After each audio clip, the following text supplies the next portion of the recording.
ओम श्री मंगलनाथाय नमः।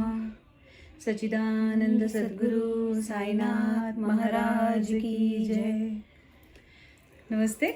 हमारे मंगल सुमनी सीरीज़ में आप सबका स्वागत है। ये हम लोग शिकागो लैंड में रहते हैं और ये सीरीज़ हमने स्टार्ट किया video series to share our experiences, क्योंकि हमने जब भी स्क्रिप्चर पढ़े हैं, जो भी मैंने पढ़े हैं, उसमें हर एक चैप्टर में बाबा ने भक्तों को जो अनुभव दिया है वो भक्तों ने बयां किया है। तो बयां करने से क्या होता है, हमें सुनने मिलता है बाबा की भक्ति करने से किस प्रकार के अनुभव।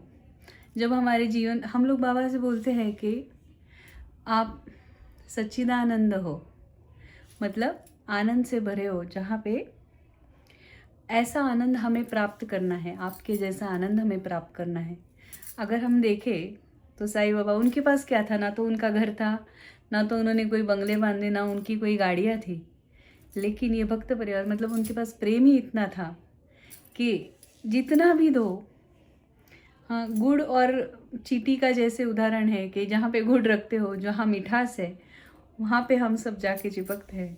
वैसे बाबा इतने मीठे हैं, मधुर है इतने, कि उनके माधुर्य में हमारी भक्ति, हम उनसे जुड़ गए और जैसे ऐसे जुड़े हैं कि जुदा होने का नाम नहीं लेते। तो इसलिए हमने सोचा कि बाबा के जो भी अनुभव है, हाँ, हम सब यहाँ पे भक्ति रस में मिलते हैं, भजन करते हैं बाबा का। तो आज मेरे साथ अंकिता है। अंकिता बाबा की भक्त है, बहुत सुंदर गाना गाती है हमारे यहाँ पे, और हमारे यहाँ पे स्कूल में बच्चों को पढ़ाती है। सो इन हर ओन वे गुरु तो वो भी है, लेकिन बाबा उसके जीवन में बहुत सुंदर से अनुभव देते हैं। तो आज एक अनुभव हमारे साथ शेयर करना चाहती है अंकिता। नमस्कार। जय सद्गुरु श्री साईनाथाय नमः।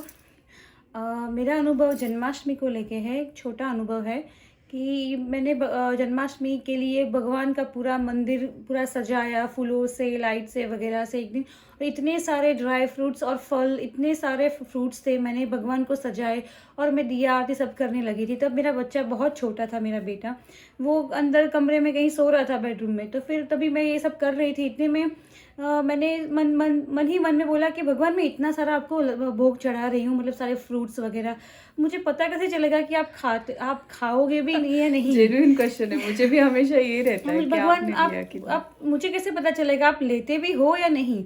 तो फिर मैं ये सोच के फिर किचन में चली गई, अपना काम करने लगी। इतने में थोड़ी देर के बाद जब काफ़ी टाइम हो गया, तब मैं बाहर आई तो मैंने देखा मेरा बेटा उठ के अपने कमरे से बाहर आके, वहाँ पे बाजू में सोफ़ा था, वहीं पे वो उसके साइड में वहाँ पे हैंडल में बैठ गया और वहाँ से एक फ्रूट लेके, वो छोटा था तो आराम से वो उसको निबल करके खा रहा था। तो भी मुझे पता चल गया कि कृष्ण भगवान उसके रूप में आए और वहाँ आके उन्होंने वो प्रसाद ग्रहण किया। तब मुझे पता चला कि हाँ, भगवान आते हैं और हमारी हर एक चढ़ावा कुछ भी हो, हर एक विचार को भी वो एक्सेप्ट करते हैं। और एक छोटी से छोटी बात को भी, लाइक इतने सारे करोड़ों लोगों में से भी उन्होंने मेरी बात, प्रार्थना सुनी और मुझे अपना वो दिया कि प्रूफ के नहीं, मैं आप हर एक भक्त की इच्छा और प्रेम और भक्ति भाव का भूखा हूँ। फिर एक बार जब हम रामेश्वरम जा रहे थे, तो तभी मेरे बच्चे पहली बार शिकागो से इंडिया आए थे, और चेन्नई में तो इतनी गर्मी रहती है और बहुत ही मॉइस्चर वगैरह था, तो वो कभी ऐसे एटमॉस्फेयर में रहे नहीं हैं और इतनी भीड़ थी। अब कोइंसिडेंटली ऐसा हुआ कि उस दिन ना, श्रावण महीना शुरू होने से पहले जो एक दिन जो ऑस्पिशियस माना जाता है, वो दिन था। वो हमने प्लान किया नहीं था, तो वहाँ गए तो वो इतना ही सारी भीड़ थी, तो सबने कहा कि आप मत जाइए, 5 घंटे या पूरा दिन भी लग सकता है, 10 घंटे भी लग सकते हैं। तो हम इतनी दूर से आए थे, तो हमें तो दर्शन करने थे। तो हम और एक और परिवार था, हम सब साथ में अंदर गए, लाइन में गए। जिनको भी पूछा सबने मना किया कि एक पूरा दिन लग सकता है, 10 घंटे लग सकते। फिर भी हमने देखा कि चलो जाके तो देखते हैं, अगर फिर इतना होगा तो वापस आ जाएंगे, अब कर भी क्या सकते हैं। लेकिन फिर जब ये अंदर गए तो इतनी भीड़ थी और ये वेदर कुछ अच्छा नहीं था, तो मेरे बच्चे इतना वो करने लगे, इरिटेट होके थोड़ा रोने भी लग गए। नहीं, अभी यहीं से प्लेन मंगवाओ, यहीं से हेलीकॉप्टर से हमें प्लेन में जाना है, हमें शिकागो जाना है। और फिर इतना वो होने लगे कि कुछ, और अंदर जितना जितना गए, अंदर पुराना था, मंदिर बंद था, तो इतना वो हो रहा था कि सब लोग हमारे सामने देख रहे थे कि इनके बच्चे दोनों इतने इरिटेट हो रहे, रो रहे हैं। तो ये लोग तो यूएस से आए हैं, तो ये क्यों ऐसा कर, इतनी भी अंधश्रद्धा करने की ज़रूरत नहीं है कि अब वो क्यों, मतलब बाहर क्यों नहीं निकल जाते, क्यों ऐसा कर रहे हैं। तब एक पॉइंट के लिए मुझे भी मन में ऐसा हुआ कि मैं शंकर भगवान महादेव, क्या मैं गलत कर रही हूँ, मैं कुछ ज़्यादा कर रही हूँ कि क्या भगवान तो हर जगह कण कण में होते हैं, मंदिर में जाने की क्या ज़रूरत है, मैं सच में गलत कर रही हूँ, मुझे बाहर निकल जाना चाहिए। इतने में ही अचानक पता नहीं क्या हुआ, और ये तो भी हमें 20 मिनट ही हुए थे अंदर गए, अभी लाइन में शुरू हुए, तो इतने में तो अचानक 2 लाइन शुरू हो गई, और अचानक ऐसा हुआ कि हमने वो लाइन चूज़ की कि वहाँ पे थोड़ा ओपन पत्थर कुछ था, मंदिर का ऐसा डिज़ाइन, तो ओपन स्पेस आ गया, तो हमने बच्चों को ऊपर चढ़ा दिया, तो थोड़ी उनको हवा लग गई और हवा मिलने लगी, तो वो थोड़ा वहाँ पे खेलने लगे। फिर जैसे जैसे थोड़ी लाइन अंदर गई, इतने में ऐसा हुआ कि सिर्फ हमें 35 in total, like around 45 minutes में हमें अंदर दर्शन भगवान के हो गए। वहाँ जाने के बाद जब लाइन में अंदर गए, तब पता नहीं अचानक मैं बच्चे को हाथ में लेके थी, और एक मेरी छोटी बेटी थी, एक और परिवार भी था, और मेरे हस्बैंड भी थे। तो इतने में एक भाई आए वहाँ से, जो उनके वॉलंटियर जो भी ध्यान रखने वाले हैं। अचानक उन्होंने मेरे सामने देखा, फिर ऐसे ही दरवाज़ा खोल दिया और बोला आप अंदर आ जाओ, लाइन कट करके। फिर मैंने बोला मेरी बेटी और ये मेरे हस्बैंड है, और मैंने फिर कहा ये भी इनके, मेरे साथ एक थी लेडी, उनके भी बच्चे थोड़े छोटे थे, तो उनको भी ले लिया, सब पूरे अंदर ले लिया, और फिर डायरेक्टली अंदर जो भगवान के मंदिर में, रामेश्वर में जो लाइन होती है, वहाँ पे डायरेक्टली हमें पहुँचा के हमें दर्शन करवा दिए। मतलब इन शॉर्ट हमें लाइक 45 मिनट्स भी नहीं लगे, शायद 50 मिनट्स में हम दर्शन करके और वापस आ गए।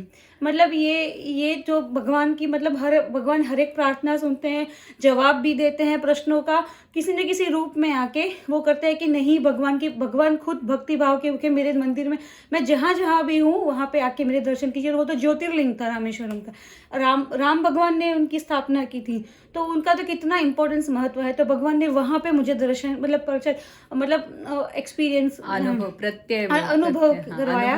और एक और भी था कि जब महाकाल के दर्शन करने के लिए जब हम उज्जैन गए थे, तब मैं मैरिड नहीं थी, मेरे पेरेंट्स और दादा दादी के साथ गई थी, और मेरे अंकल वगैरह, पूरी फैमिली थी 17 लोगों की। तो वहाँ पे गए, तो वहाँ पे लाइन में थी, तो सुबह सुबह हमें लगा कि दर्शन करने हैं। तो और बहुत साल पहले मैंने एक मूवी देखा था, तो उसमें था कि कहीं पता नहीं कौन सा मूवी था, लेकिन उसमें कोई किसी के हस्बैंड को कोई आत्मा या भूत प्रेत कुछ ओवरटेक कर ले, मतलब टेक ओवर कर लेता है, तो वो कितना भी करती है, वो नहीं, इतना स्ट्रांग होता है वो भूत कि पता नहीं क्या था। मैं बहुत बच्ची थी, मुझे इतना याद नहीं, लेकिन वो किसी ने उसे कहा था कि ये मंदिर में जाओ और अब वहाँ जाके दर्शन करना। तो मैं वो देख रही थी एज ए बच्ची की, छोटी थी तभी, कि एज ए चाइल्ड कि वहाँ पे ये क्या हो रहा है। फिर वहाँ पे जाके देखा तो भगवान का कुछ देखा, तो मुझे भी लगा कि इतना विकराल कि वो भूत भी वहाँ से भाग जाए।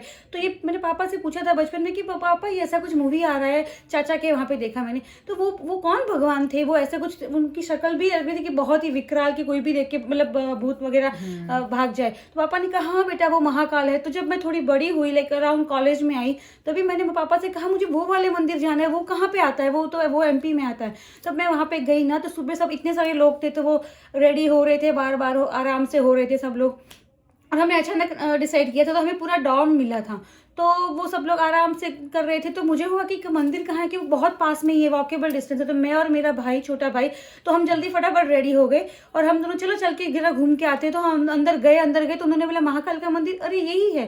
फिर अंदर गए, अरे यही मेन मंदिर है, तो पूरा खाली। और अंदर जाके वो सुबह जो अभिषेक करते हैं भगवान को रेडी करने से पहले, वो हमने अंदर जाके, अंदर पूरे मंदिर में कोई नहीं, और वो भी 7 ही बजे थे, और फिर हमने पूरा अभिषेक वगैरह कुछ किया और दर्शन करके वापिस आए। तो यहाँ पे डॉम में क्या देख रहे हो, भी सब लोग चाय नाश्ता कर रहे, कोई रेडी नहीं हुआ। तो हमने कहा हम तो दर्शन करके आ गए। फिर जब दूसरी बार गए, तब तो हम जब गए सब साथ में रेडी होके, तब कुछ 9 बजे होंगे, तब इतनी लाइन थी कि 2 घंटे लाइन में खड़ा रहना पड़ा। यूजुअली लेडीज और जेंट्स की लाइन अलग होती है, तो हम लेडीज की लाइन में आगे गए, मैं मेरी मम्मी साथ में थे। फिर अंदर जब मेन जो मंदिर का जो है वहाँ पे अंदर गर्भगृह शायद बोलते हैं, जो वहाँ पे अंदर गए, तो वहाँ पे पुलिस में जो एक लेडीज रहती है ना, जो पुलिस, तो उसने एकदम अचानक कुछ हमें बोला कि वहाँ पे भी लाइंस ऐसे रहती हैं, तो अचानक हमें कुछ बोला और अंदर बुला दिया। तो मुझे लगा कि मेरी मम्मी ने क्या कुछ गलत कर दिया, और साथ में हमारे फैमिली मेम्बर्स भी थे, लेकिन हम दोनों को ही बुलाया। और फिर अंदर थोड़ा लाइन में ले गया, फिर बोला ऐसे कुछ, इतना आवाज़ था। तो हमने बोला क्या तुम दर्शन कीजिए, पूजा कीजिए। तो हमें वो क्यों, हमें इतना इंपॉर्टेंस हमें कहाँ से मिल गया।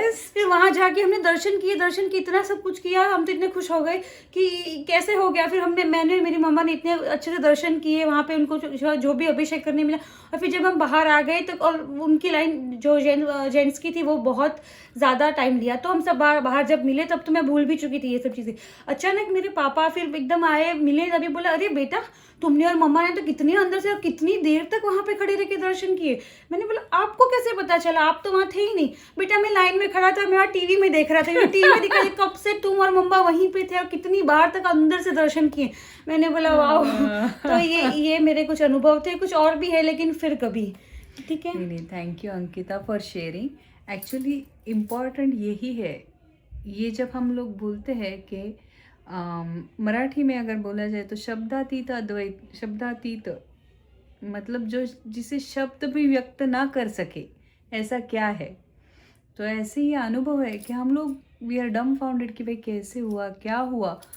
और इतने लोगों में भगवान ने हमारी पुकार सुनी, हमें वो अनुभव, हमें ये अनुभव अंकिता के लिए, अब चाहे मैं उसको कुछ भी बोलूँ कि बाय चांस था, लक था, ये नहीं था, ऐसे था, वैसे था, कुछ भी हो जाए, सच्चित आनंद is what she has experienced. क्योंकि ये मैं उससे छीन नहीं सकती। जो आनंद उसे मिला कि भगवान ने, मैंने पुकारा और भगवान ने मेरी पुकार सुन ली और मुझे अंदर बुलाया, ये जो है ना, ये अनुभव, मतलब आपकी अगर भक्ति और श्रद्धा, आप कोई भी स्क्रिप्चर पढ़ लो, कोई भी स्क्रिप्चर पढ़ लो। हाँ, मराठी में अगर बोलना है तो हम लोग बोलते हैं भगवंत भावाचा भुकेला। भाव मतलब आपका भक्ति भाव जो है ना, उसके लिए, that is all he wants from you.